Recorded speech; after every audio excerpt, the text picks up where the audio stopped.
ఆధ్యాత్మిక వారధి యూట్యూబ్ ఛానల్కు స్వాగతం. నేను మీ బలరాం తల్లాప్రగడ.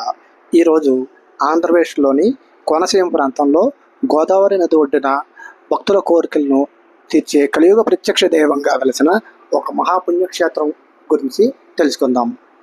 తిరుమల వెళ్ళాలని భక్తులకు తిరుమలేశుడే స్వయంగా వచ్చి కొలువై ఉన్న క్షేత్రమని భక్తులు విశ్వసించే పవిత్ర స్థలం అదే వాడపల్లి శ్రీ వెంకటేశ్వర స్వామి క్షేత్రం.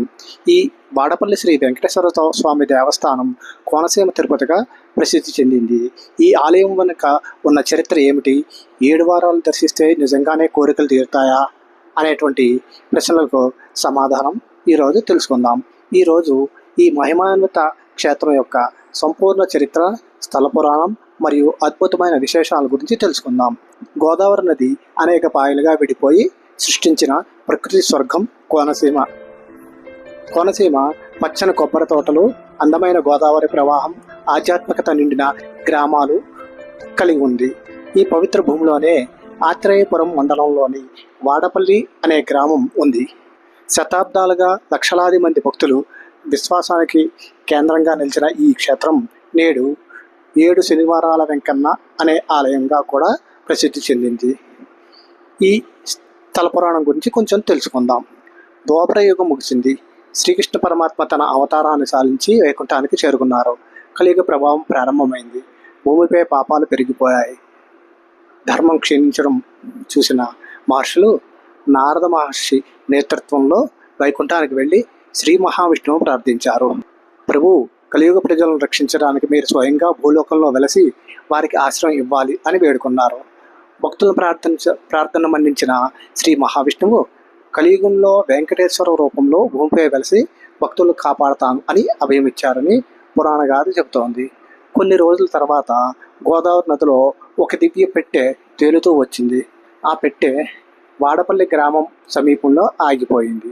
అదే రాత్రి గ్రామంలోని ఒక వృద్ధ బ్రాహ్మణుడికి స్వప్నంలో స్వామివారు దర్శనమిచ్చారు.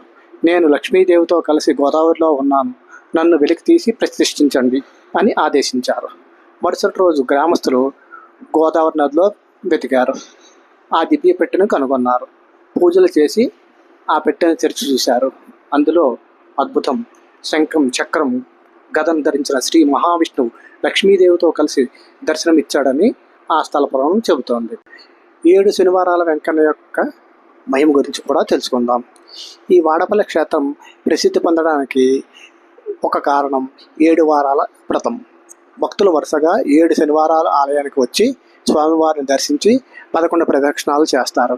ఈ వ్రతాన్ని భక్తి శ్రద్ధలతో పూర్తి చేస్తే వివాహం ఆలస్యం అవుతున్న వారికి వివాహ ప్రాప్తి, సంతానం కోరుకునే వారికి సంతాన ప్రాప్తి, ఉద్యోగం కొనుక్కునే వారికి ఉద్యోగం, వ్యాపార అభివృద్ధి, ఆరోగ్య సమస్యల నివారణ లభిస్తాయని భక్తులు విశ్వసిస్తున్నారు. అందుకే ప్రతి శనివారం వేలాది మంది భక్తులు ఇక్కడికి తరలి వస్తుంటారు. ఈ ఆలయం యొక్క విశేషాల గురించి కూడా తెలుసుకుందాం. ఈ ఆలయంలో మరో విశేషం ఏమిటంటే స్వామివారి మూల విరాట్ సాధారణ రాతి విగ్రహాల కంటే భిన్నంగా రూపొందించిన దివ్య స్వరూపం. ఆ ఆలయ ప్రాంగణంలో అడుగుపెట్టగానే గోవింద నామస్వరాలు మొదలు వేదఘోషలు, ఘంటారావాలు భక్తులను ఆధ్యాత్మిక లోకంలోకి తీసుకెళ్తాయి. గోదావరి తీరం మీద భక్తుల విశ్వాసాన్ని నిలబెట్టుకుంటూ కలియుగ ప్రత్యక్షంగా కోనసీమ తిరుపతిగా వాడపల్లి శ్రీ వెంకటేశ్వర స్వామి క్షేత్రంగా నేటికి కోట్లాది మంది భక్తులను ఆశాకిరణంగా నిలుస్తోంది. మీకు కూడా ఒక అవకాశం లభిస్తే ఒకసారి ఈ పవిత్ర క్షేత్రాన్ని దర్శించి స్వామివారి అనుగ్రహాన్ని పొందండి. ఓం నమో వెంకటేశాయ.